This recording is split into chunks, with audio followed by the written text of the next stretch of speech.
Alright, so for the first time since the breakup of Yugoslavia, modern warfare has come to Europe.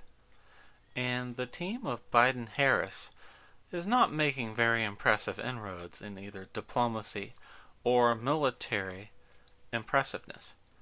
Putin doesn't seem to have very much fear of either Kamala Harris or Joe Biden.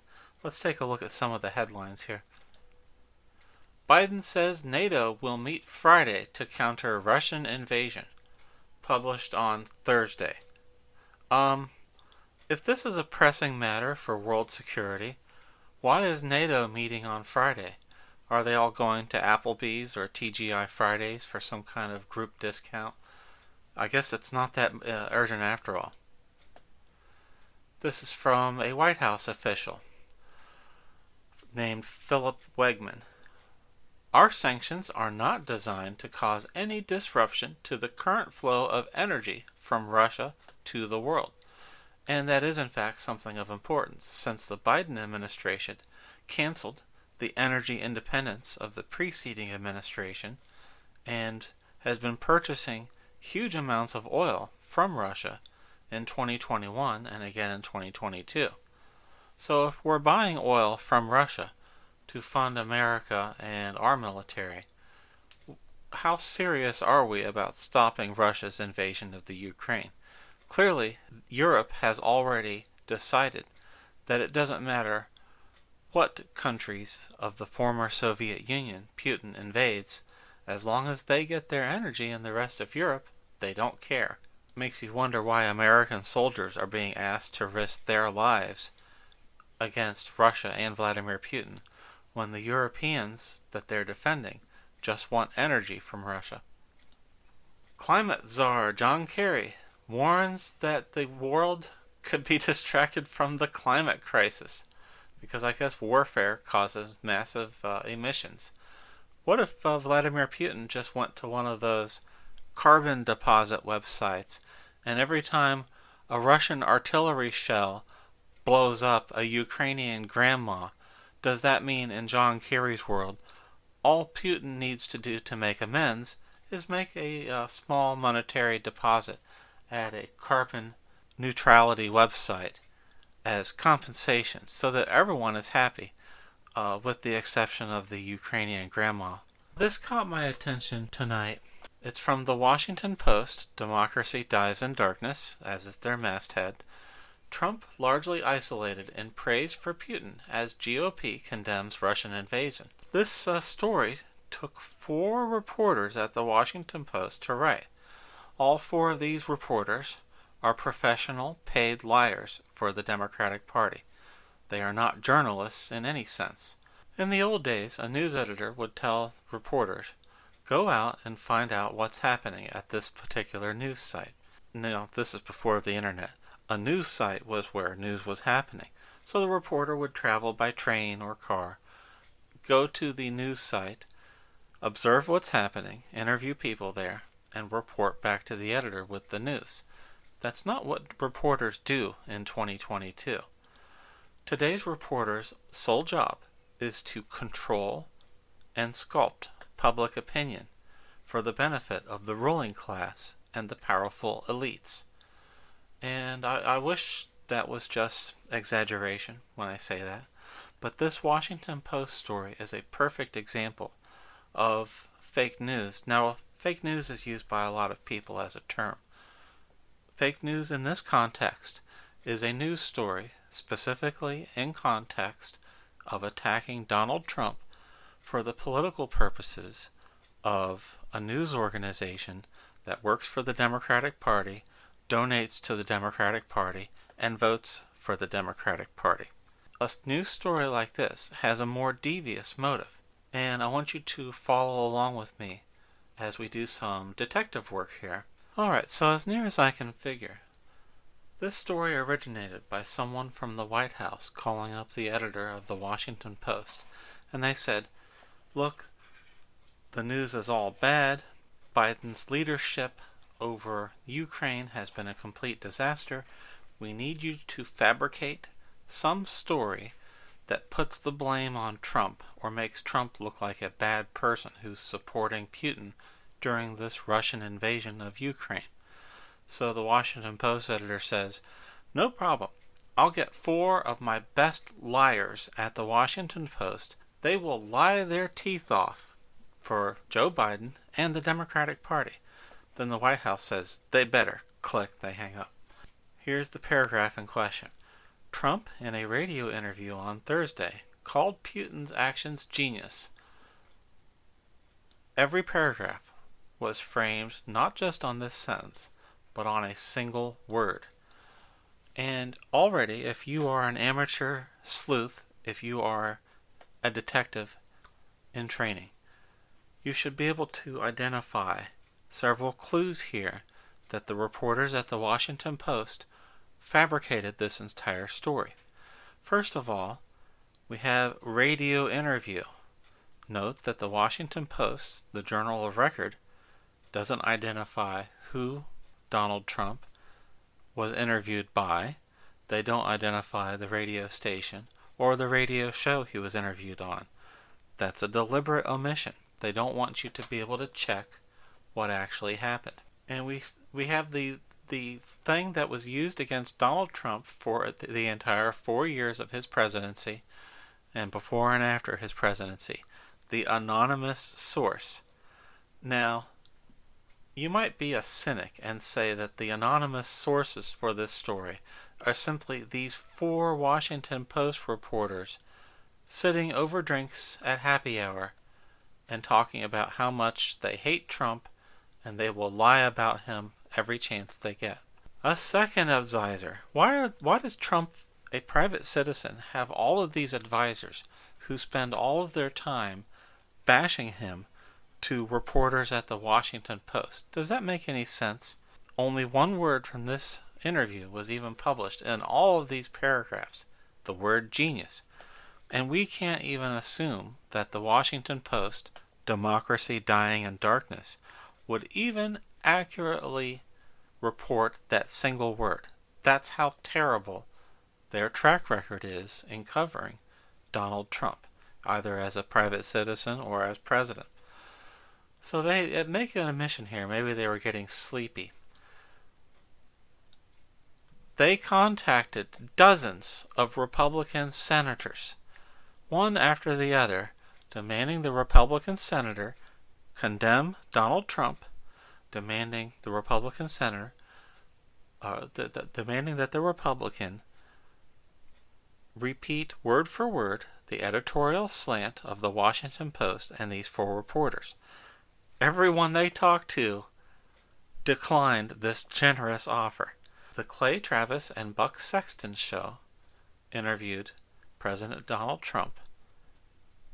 And as they note here, fake news. Our Trump interview was taken out of context. Look at this, 499 views. Now contrast that with how many people have probably seen variations of this Trump praises genius Putin. This story has been repeated in various forms all over the mainstream news media by 1,000 reporters writing 1 million words along these lines. So let's play the actual clip from this Clay Travis and Buck Sexton show. Here we go. We'll play this audio for you. This was yesterday with Buck and I at Mar-a-Lago. Let's play cut 1. I went in yesterday and there was a television screen and I said, this is genius. Putin declares a big portion of the Ukraine. Putin declares it as independent. Oh, that's wonderful. So Putin is now saying it's independent, a large section of Ukraine. I said, how smart is that? And he's going to go in and be a peacekeeper. That's the strongest peace force. We could use that on our southern border. That's the strongest peace force I've ever seen. There were more army tanks than I've ever seen. They're going to keep peace all right. No, but think of it. Here's a guy who's very savvy. I know him very well. Very, very well. By the way, this never would have happened with us. Had I been in office, not even thinkable. This would never have happened. But here's a guy that says, I'm going to declare a big portion of Ukraine independent. He used the word independent. And we're going to go out and we're going to go in and we're going to help keep peace. You got to say that's pretty savvy. And you know what the response was from Biden? There was no response. Now, Trump is very clear here. He is disapproving of Putin's action. He does not think Putin is a good man. He thinks Putin is an evil man.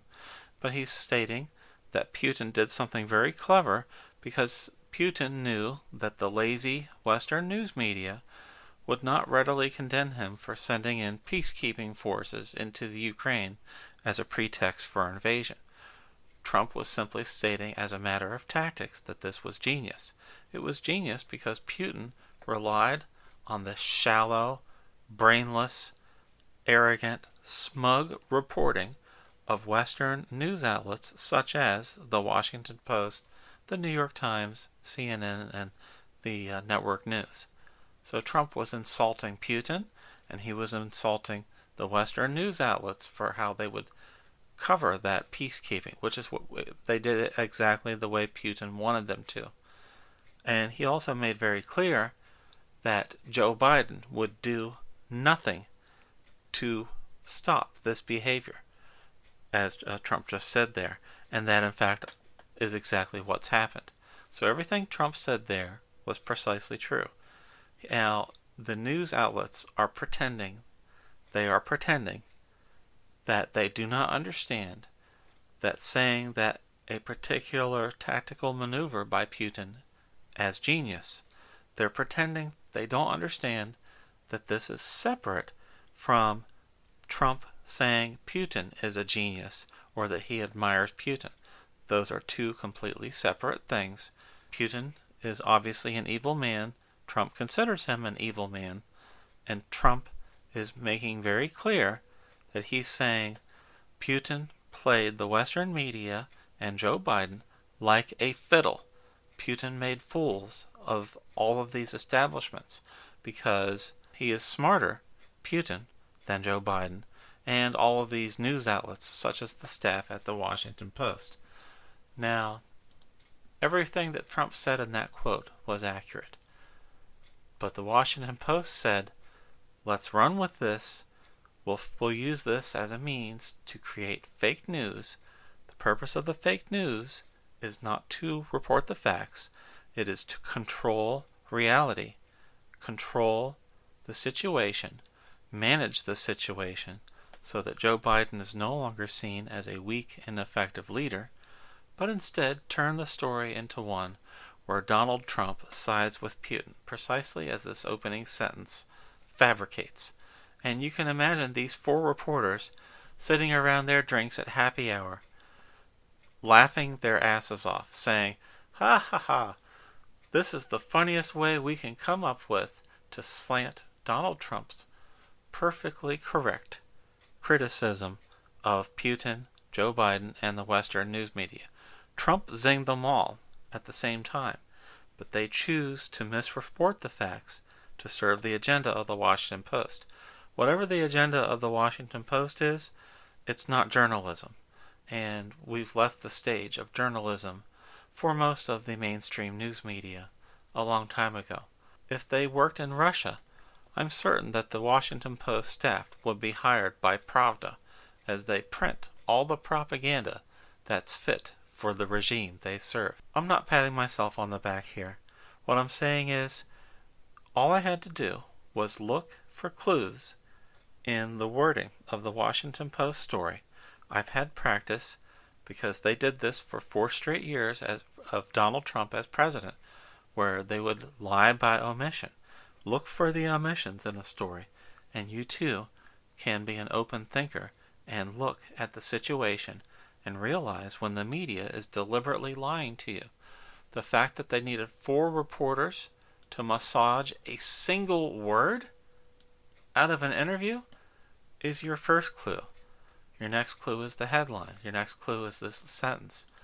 And then the fact that this whole story is nothing but a fabrication designed to separate Donald Trump from his base so that the supporters of Donald Trump stop supporting him and start voting Democrat and start voting for Joe Biden and Kamala Harris. If you don't think about the news that's presented to you, you will be a victim of this news. It took me 10 minutes to go and look this up even when the Washington Post refused to state the name of the radio show. They refused to state what radio station it was on or who conducted the interview. Be curious, have an open mind, and discover for yourself, and you can defeat lying political activists such as those that are exclusively employed at the Washington Post, and they have a lot of company. And it's people like this that wish to control you, your life, and your family's lives through their lies. And this is a disgrace to journalism. It's a disgrace that these people are even allowed to be called journalists and reporters, because they're not. And their editor is a disgrace for simply picking up the phone from the Biden White House and being ordered to craft this story by the Biden White House. And they probably dictated the format that it would take. Do not let these people rule your life, and you will be safer, better informed, and better able to protect you and your loved ones. Thank you.